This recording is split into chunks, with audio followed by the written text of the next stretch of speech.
Hey there, happy International Women's Day.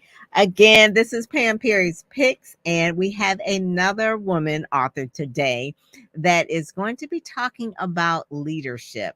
And it's really interesting because I found her on LinkedIn. So we're streaming on Amazon Live and on LinkedIn and also on YouTube. But the main thing is that this particular book is a book that is like a textbook, so to speak. It's a study of leadership development, self-efficacy, and career readiness among African American Black women. It came out in January, and Dr. Cordelia Noble is the author of the book. I'll give you a little bit of her background so before she comes up. So you kind of know a little bit about who she is.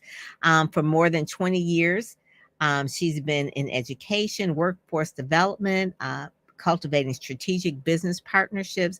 Dr. Noble possesses a wealth of knowledge developed through extensive private and public sector work in education, human services, and city government. She takes pride in maintaining open lines of communication, achieving successful collaborative results between and among colleagues, customers, and employers. Dr. Noble is a strong leadership. This is what she loves to do. She says leadership is about empathy. No, efficacy is one thing. Empathy is another word. It is about having the ability to relate to and connect with individuals for the sole purpose of inspiring and empowering. And this is a passion that fueled the fire for the Queen Collaborative, which is her 6-week virtual entrepreneurship leadership program for women of color, where she's the founder and CEO. Dr. Noble, she's the author of a study, Leadership Development, Self-Efficacy, and Career Readiness Among African American Black Women, and is a member of the National Association of Professional Women, Leadership Oakland, and she sits on the board of CDJ Associates and holds a doctorate of education degree in leadership and management, St. Thomas University, Miami, Florida. In her free time, she cooks vegan meals, travels, and she spends time with her family. So with that, I welcome Dr. Noble. Yay! Thank you so much for that wonderful introduction. Oh, you're welcome. You're welcome. So the book came out in January. It's only been a couple of months. What has been, I always tell you, what has been the response so far? And how long did it take you to birth that baby, first of all? Listen, the response has been very positive. There are a lot of individuals who are very interested in leadership development, as far as relative to Black women. We know that there are some companies who talk about the DEI strategies and being inclusive, those types of things. And so the response has been overwhelming. And I'm so glad that I've been able to share my knowledge and this information with the community. In regards to the length of time that it took me to birth this baby, because this is my baby. Hold the baby up. Yes, to birth this baby. This is my baby. Yes, I can get it on here. I love the cover too. I really do. This is my baby. Yes, that is my baby. Thank you so much for that. It took me actually 3 years to write to do this research and write the book. And so and it's basically derived from my own experience in the workplace, applying for roles, and with having the experience, the background, and the education, and not being promoted to those higher level positions. And so because of that, I decided to do some research and find out if there were other women who were experiencing the same things, because sometimes it makes you feel like you're the only one. Right, exactly. And you have to say too, Dr. Noble, because we're looking at a period in time for Black women where a generation ahead of us, or maybe even two, but I know at least one generation before us, there weren't a lot of professional Black women in the workfield, just because Black women were not discriminated against. Okay. So let's just say, like, civil rights laws didn't come into the play until the 60s. So unless you were going to a HBCU, a lot of them didn't go to college. because my mother didn't go to college. She went to a business school, Lewis College of Business. I don't know if you remember that in Detroit, Michigan area, but that Yes. was like a black business school. Mhm, And she was a secretary. But before that, my grandmother was a day worker. mhm. And so my mother, who was a secretary, couldn't go to my grandmother, who was a day worker, and said, "Well, how do you apply for a job?" She had to like really, or how do you even navigate the workplace, because she never worked in an office. So with my mother being, just working, eventually she worked for a secretary for a few years, and then eventually she worked at Hudson's. Mhm. That was a whole nother thing about, you can't work in Hudson's unless you're lighter than a paper bag or something, like, I don't know what that, Mm. remember that whole thing. But anyway, Yes. that was a whole nother thing that they had to deal with. But by the time I went to college, went to Wayne State University, and started working in the work world, I really didn't know any other Black women that were working in corporate America that were in management or much less leadership. And so we Mhm. didn't have mentors. We didn't have people that we could even talk to, maybe around the family dinner table, like, how does this work? Because they didn't know how it worked, because they weren't working. So we're Mhm. really more or less like the first generation, so to speak, maybe a generation and a half, if you really count it, but really the first generation of being this highly educated. And I'd call it like the 70s boom, where a lot of us were going to college, and really doing the thing. Black Enterprise had come out, Essence Magazine had come out. I mean, we were seeing ourselves in places where we never saw each other before, and not knowing how to really navigate that is really a big thing. I have been working for myself for a couple of decades, and I would say when I did work in corporate, I didn't enjoy it. I didn't enjoy it. I didn't enjoy not seeing, being the only one in the corporate room, not having any other Black female that I could really trust or get advice from, because they just weren't there.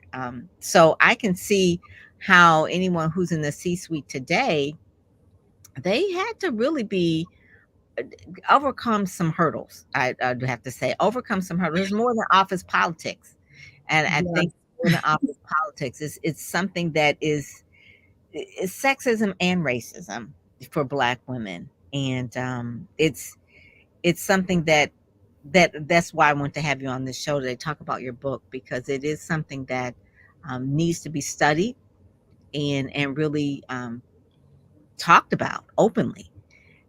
You said from your experience, Mhm. working at different things, it was like, and like I said, you've got a doctorate degree in education.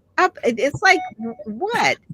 And so, what have you found from doing a lot of the research? Did you have to interview a lot of other women as well? And what were they saying? Yes, I did. I interviewed probably about 20 women across the nation, so nationwide. And, what I found out was that these women experienced the exact same things that I was experiencing relative to career progression. They had the education, they had the background, they had the skills. And so they were applying for these upper level positions and were not promoted. And Mhm. so they also experienced the same things. And of course, they were feeling like I was feeling like there was something wrong with me. Um, Mm.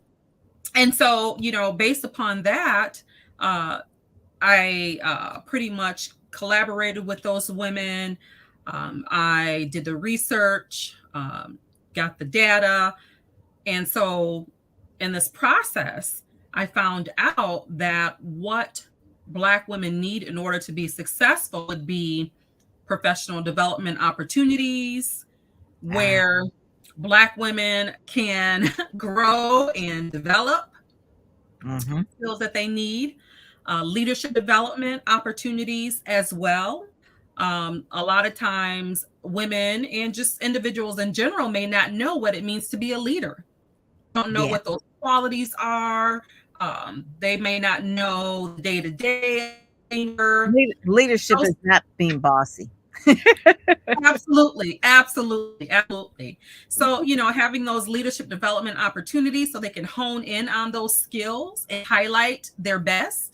And Mhm. not only that, but having mentors. Mentorship is huge for Yes. Black women. Mhm. And so, a lot of times, what I found with those women that I interviewed is they didn't have mentors to help them along the way, to show them, the different strategies, or even just, provide that listening ear for Yeah. them.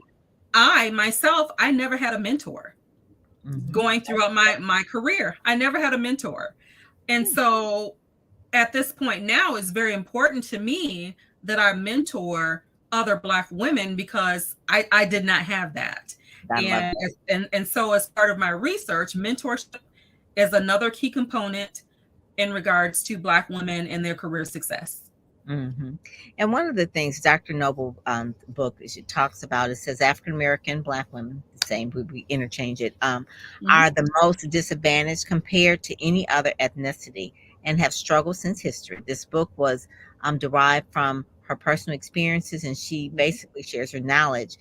The differences is how Black women um, are viewed relative to career progression. It is the glass ceiling effect, which we've all heard of, is the Mhm. barrier where within a hierarchy that prevents women and other minorities from achieving success. And basically, what she wants to do is change the narrative for African American women everywhere. That's part of why she has her accelerator, her 6 weeks course as well. But basically, the book will help you understand the plight of Black women in America, why leadership and mentoring is crucial to success. And one of the things, too, is that it was written for the CEO, a manager, anyone who is a cashier, anyone who works in a work field. It doesn't matter, your friend, uncle.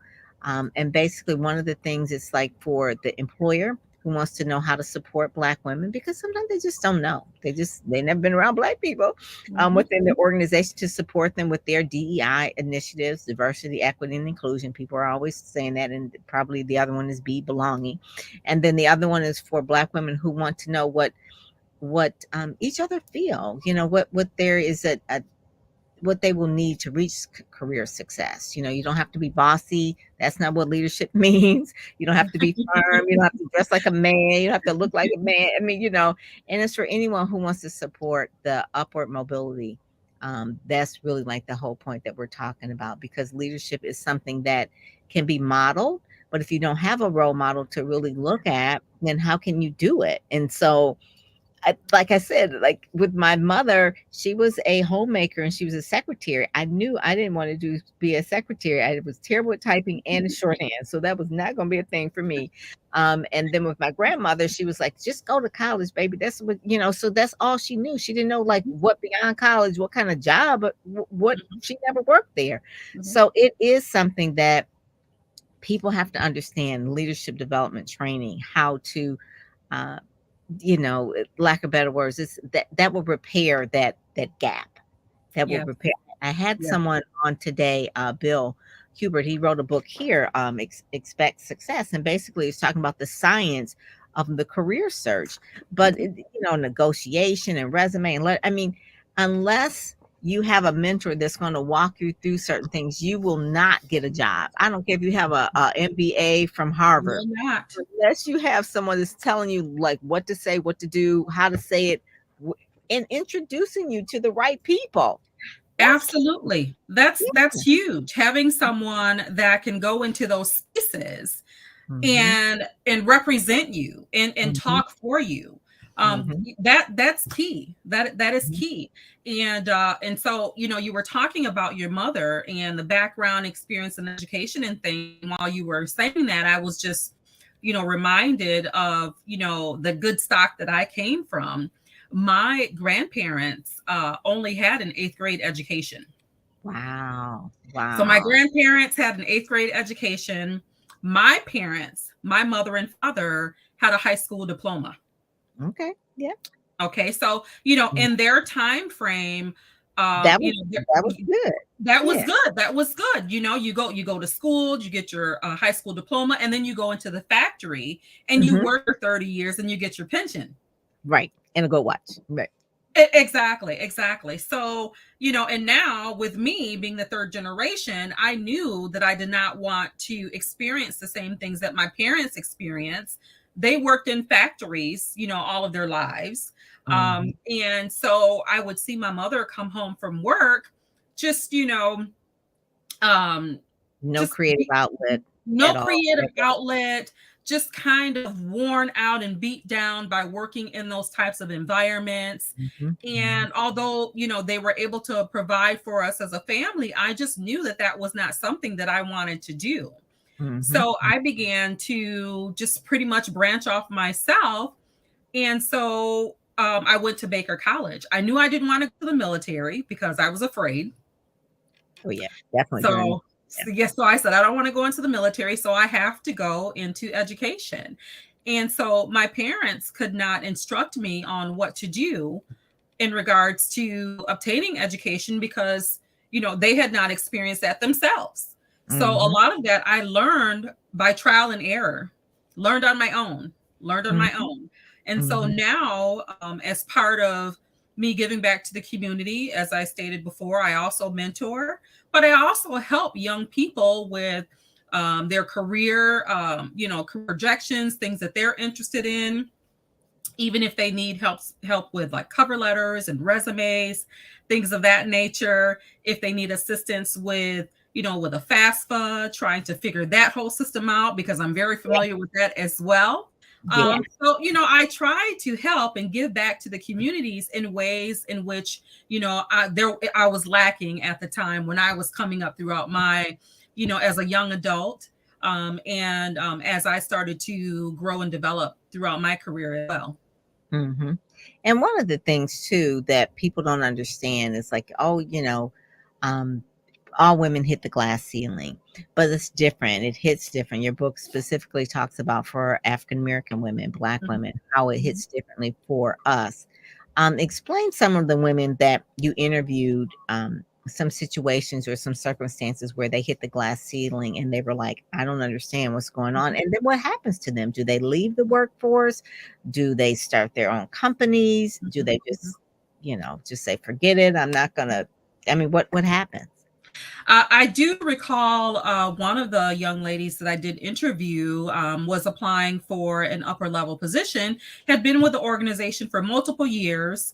And so she had the background and experience, and she was very confident, of course, in her right. She had been at that position for a long time, so she was invested, had that longevity there. And so the problem that she ran into is when she applied for the position, of course, she was not, provided, she wasn't a selected candidate for that role. And one of those issues that she ran into was because her supervisor was a Black woman. Hmm. And sometimes what we find too in this process is, when we talk about mentorship and leadership development and professional development, sometimes we do have those types of challenges and barriers with our own. And it could be jealousy. It could be the And it crab can in the be jealousy. the crab in the Exactly. barrel situation. The It's like crab, yes. it's like no one helped me, so I'm not gonna help you. Exactly. The crab in the barrel mentality. And it was Mhm, very sad, when she was explaining that to me.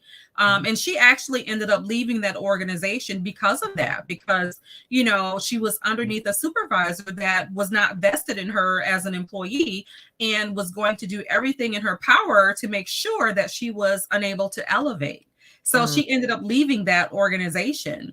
And I just think of the great loss there, for that organization, because when you're in an organization, you definitely want to make sure that, there's diversity there. And a lot of times having that diversity helps to, have those different views and thought processes and things of that nature. It adds to the organization. mhm, So in my thought process, they lost a great employee based that's upon a supervisor who may have felt threatened with mhm, that young lady.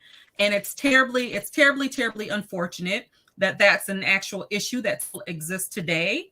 mhm, However, what I do in my everyday walk of life is I try to motivate, inspire, and support Black women as much as possible, even if it requires for me to reach out to my own network and provide those resources that would be a benefit to other Black women as well. I love it. Is that what the Queen Collaborative is? You wanna give us a little bit of idea about what that's about? Yes, the Queen Collaborative actually derived from my book in wanting to do more to support Black women and help them reach their success. And Mhm. as you know, we just went through this pandemic in 2020, and there was a lot of women who left their jobs for various reasons. The Great One of them, Resignation. yeah, the Mhm. Great Resignation, and that's what the media coins it. They coin it as the Great Resignation. However, I call it the Great Refocus. It's Mm. great refocus because women are now purposing their energy, their time, their resources into things that better serve their families. Mhm. Mhm. And what It they is. found, yes, yes. And what they found out throughout the pandemic was that those employers were non supportive. Mm. They were non supportive. And so some of the women have not even returned to the workforce even today. And I think that what happened was, going throughout the pandemic, it allowed them to hone in on their creativity, their skill sets, and they utilized that in order to move themselves forward into entrepreneurship. Mhm. And So, that's and they even need mentors in terms of that as well, because yes, every phase that you go through, you're gonna need someone that mentors you through, whether it's a absolutely. coach or executive coach or, a program or something like that. At the very least, I always say, get a book. Yes, At the very least, get a book because you cannot figure this out by yourself. And exactly. so the Queen Collaborative is a 6-week program. Is it a group program or is it an individual program? It's a 6-week virtual program. It's online. I wanted to make it available, widely available to all women. Mhm. And we talk about everything from, marketing. I have attorneys on the roster. I have a public accountant on the roster. I have a DEI strategist on the roster. We also have an individual that talks about self-care because we know that even though you're going through this journey of entrepreneurship, it's important for you to still take care of yourself. Mm.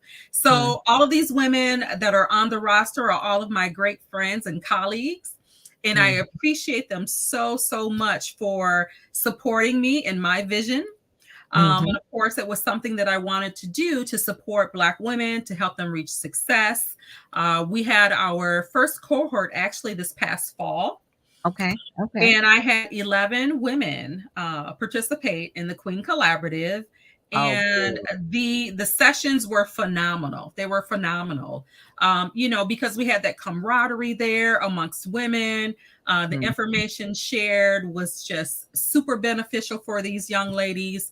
And even after the 6 weeks, they did not want to end. 'Cause I'm like, this is a sweet program. they had mentorship for the They for had mentorship. Absolutely. and And, talking about things that they really want to talk about, the DEI strategy and, yes. self-care. I had someone, Dia Direct, she was, Dia Smith. She was actually on today, and she, Mhm. made a pivot from really a media career, Mhm. to really a life coach, but really Mhm. talks a lot about self-care and has a whole Yes. nonprofit around that, and that's really, really big, and I think, African American women really need that more than others. They tend to suffer more from depression than other, women, other ethnicities than any other Mhm. race, and it could Yes. just be the trauma of, history or whatever, but that is something that is Exactly. I can see why that is, very successful. So your next one that you have, do you kinda go over the book and the book is like the textbook? No, no. So these different modules are taught by these other professionals Okay. that are pretty much they are the perfectionists in their field. Okay. Okay. So they have the information that they're also sharing with the community. And my next session starts April 20th. Mhm. It runs April 20th through May 25th. Okay. And there is a cost. There's a registration cost of $199, $199 for 6 weeks of virtual training, mentorship. Mm. Information received is priceless. There's no way that individuals will ever receive, the type of mentorship and information based upon the presenters in Mm. one setting, like anywhere. It's Mm. just phenomenal. It's just phenomenal. So I am currently taking registration. Seats are limited. So the deadline for registration is April 3rd. Mm-hmm. Mm-hmm. So, for those individuals, women who are interested in entrepreneurship and leadership, it's a great opportunity, to learn more about leadership development. It's a great opportunity if you're starting off a new business to learn about marketing, finding your niche, to learn about the legal aspects of your business, to learn about how to, make sure that your accounting practices are efficient, effective, and all those great things. So I'm just looking forward to that for the spring. Okay, well, that will be good. That's like one of the main things too that people need to have mentorship. They need to have community and that sort of thing. Yes. The Yes. the thing I'm gonna do a little plug here. I've never done this before, but I'm gonna Mhm. just do a little plug here, see how this works with the quick media coverage because that's always a part of everything that we do in order to Mhm. get media coverage. So I'm gonna put Mhm. this in here and we'll come right back and then talk a little bit more about the book and what other things are on the horizon for Dr. Noble. Awesome. Thank Hey, this is Pam Perry, really giving you a PR pep talk. How to get publicity. What can it do for you? Why do you need it? What's it do? How much it costs? I'm going to answer those questions in a sec.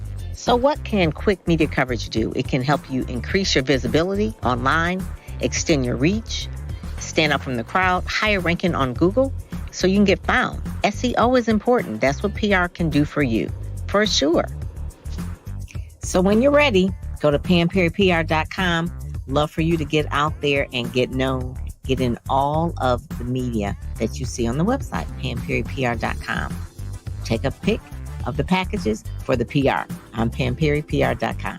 All righty, we'll see you there. Hey, that was my commercial. I did that myself. Awesome. Very nice. Very nice. But one of the things I always tell people, I said we can be so brilliant and so bright, but we cannot be the biggest secret. Okay, we've got to be able to That's let right. people know. And so I Yeah. have a network of about 50 media outlets that I work with that I get people placed in, so that people can actually know about it, whether they're promoting the book, a program, whether they are having an event or those sort of things. That definitely have Speakers Magazine as well if you're a speaker. And Mhm. so one of the things that I always tell people that the lowest hanging fruit, and this is just with anyone, people like to do business with people that are more like them. So, Mhm. Mhm. if I'm a older white man, then I'm going to probably gravitate if I'm going to a network event to another older white man because I'm Mhm. thinking that we may have people that we know in common. Same thing with Right. black women. If we go to a networking event, we're going to go to them as we may ask a couple of questions and we know some of the same people. We went to the same school, maybe the same Mhm. church or that sort of thing. Mhm. So a lot of times sororities or churches or places where the network uh, outside of your workplace is where you Mhm. should go to find people who are going to be your customers, people who will be Right. your clients, people who will be your mentors. And I always tell people, I says, oh, I'm in such and such, sorority. I'm a AKA, I'm a Delta or whatever. And I said, well, if you have a book, I said, have you told them about it? I said, maybe they can do whatever. Mhm. And some people do, Mhm. take advantage of that. I know, in particular, Victoria Christopher Murray. She's and also Rashonda Tate Billingsley. Both of them are authors that I've worked with in the past. Rashawn is an AKA. Victoria is a Delta, and they're Mhm. friends. They both write fiction. But when they first started out with their books, this was many years ago, the person that embraced them first was their sorority. So they would Awesome. do tours from city to city Mhm. to those different chapters, and they sold thousands of books. Now Mhm. they had to go on their own dime. They weren't being summoned by the chapters to come Right. and they they actually did it. And so I always Mhm. tell people, I make sure that you keep your relationships intact and Mhm. remember them. And you know, obviously social networking has made it very different for people, but nothing helps more than just knowing people, picking up the phone, calling them, saying, hey, this is what I'm doing. And you would be surprised. Or if you can't use the information, to Mhm. share it with someone else that you know that That's is looking. right. And Mhm. I had a friend today who lost her job, and she was just saying that, she called me and let me know. Now, I can't hire her, but I can find other people that might could use her skill set. So I always Mhm. just tell people, especially Black women, don't work in a silo. Spread out, talk to people, let people know what you Right. need. That's part of That's self right. care. It's part of it. It's like we're just working alone, and what happens when you work alone? You get depressed.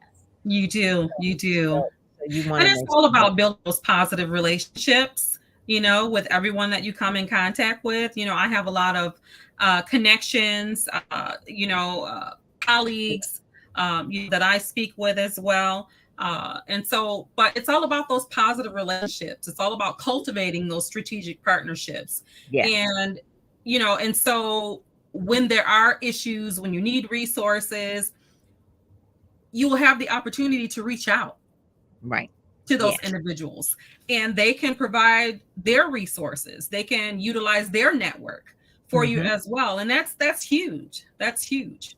People have to be able to learn how to collaborate. That is, the Yeah. collaboration is the new black, I guess you would say. Listen. There's a friend of mine wrote a book. Is it collaboration is currency? Yeah, yeah. Yes. YB, he would collaboration is currency, and Mhm. it is really key because It is. I think I think social media has made it seem like we know people better than we do, but if unless you take the time to really talk to them, you don't Hmm. know if there is a connection. Hmm. And so, it's good in a way, but it's not. Hmm. It's nothing beats really being in a program, being in a That's right. incubator, or being in an accelerator where you're actually talking, or mastermind. That's really big too. Masterminds are That's really right. big. I'm in a couple of masterminds myself, so it's really, really important It to do is. that. It is. And then And the I do that a lot as well. I mean, even with other individuals that I might come in contact with on LinkedIn and in other organizations or areas, if they are an interesting person to me and I want to learn a little bit more about their background, I always ask them, hey, do you think you'll be free for a quick coffee or something of that nature? I'd like to learn more about your work, what you do, those types of things. So again, building that network and building those positive partnerships, because as you stated, we see everyone on social media, and just because we see them and we might see them on a regular basis, we feel that we essentially know them. However, Mhm. there's no way to really get a chance to really know a person unless you sit down with them, begin talking with them, start to foster that positive relationship. I want to say this about the book too, Dr. Noble. I see Felicia Rashad. I see Maya Angelou, Rosa Mhm. Parks, Mhm. Madam CJ, I believe that is, Mhm. VP. I think that's Venus, Michelle Mhm. Obama, Oprah, Yes. Viola Tracy. Yes. I believe that is Gabby. And Yeah. is that Harriet Tubman, Sojourner? No, Sojourner Truth. Sojourner Truth. Yes. Right, right. Okay, Sojourner Truth. I think I got all of them. I got all of them. Yes. Yes. Yes. That was Madam CJ Walker over to the left, Over to the left. next to Rosa Parks? No, that's the young lady from Atlanta. She is, Oh, okay. why for the loss of me, I can't think of her name right off the top of my head right now, but she's Is that from Atlanta and is she that the does a lot poet of laureate? The politic poet. work. I'm sorry? Oh, She's in politics. Atlanta. Yes. Now I Yes. can't remember. I I know who can't you're think of her name for the life of me right now while we're on live air Amazon, but I know. But yeah, that's Stacy. Stacey Abrams. Stacey Abrams. Yes. Yes. Stacey Stacey Abrams. Abrams. Yes, And that's then, it. there's a specific design and method to my madness in regards to my cover. I wanted to make sure that it was inspirational, and all of these Yes. women give me inspiration. Too. So I wanted other women to look at this and just be wowed by the women that are on this cover. And as you Show it one more notice, time. Show it one more time. Show the yeah. Oh, I love that. Yes. Viola, definitely. If you ever follow her on yes, Instagram, she is hilarious too. is she? She's got a sense of humor with the stuff that Oh she'll my post goodness. in My tears. She's goodness. so silly. Yeah, yeah. So Yes. And those are the women, and then obviously VP Kamala Harris is it definitely. absolutely, absolutely. Of Yeah. course, it's red because red is power and courage. Mm-hmm. Mm-hmm. So that's, the method behind madness on that. And as you notice, some of the faces are shaded, to show that we are different Mm-hmm. shapes, we're different tones, The you entire know, go. Exactly. Exactly, exactly. Mhm. However, what we do share and have in common is that we're all women. Yeah. International Women's Day. That's today. Exactly, exactly. That's it. That's it. Well, I thank you so much for joining us today. This has been good. So people can get the book right here on Amazon. They can actually just Absolutely. click it and get it. It's a study of leadership development, self-efficacy, and career readiness among African American Black women. And it's Awesome. in paperback. You can get it and you know, share it and well, share the book, not share that they can get the book on Amazon. Don't share the book, okay? Because I always say, because once you share the book, it's like, okay, well, don't just pass it along, get your own. So yeah, Right. so so that's it. So thank you so much for joining us today, Pam Perry's Picks. This has been really a good day to have you on for International Women's Day because it's been a Yes. topic that was just refreshing, just really refreshing. It's if you look at all the Amazon picks today, uh, Mhm, Dia, she had a book that talked about self care, mhm. and then Bill he talked about career readiness for women and men over 50 because Yeah, ageism is a thing as well. it is. And then we also had Denise on who published her first novel at 70. Oh, Yes, wow. at 70. So, and it's doing really, really well. So, everybody has their own thing. And she kind of talked a little bit about it. She could have wrote it 30 years ago, but the world wasn't ready for it yet. So, Absolutely. so Timing is everything. Timing is timing is everything. everything. It really Mhm, is. It really is. So, thank you mhm. so much for joining Thank us you so much. today. All righty. We'll talk to you later. All right. God Take bless. care. Bye now. Bye bye.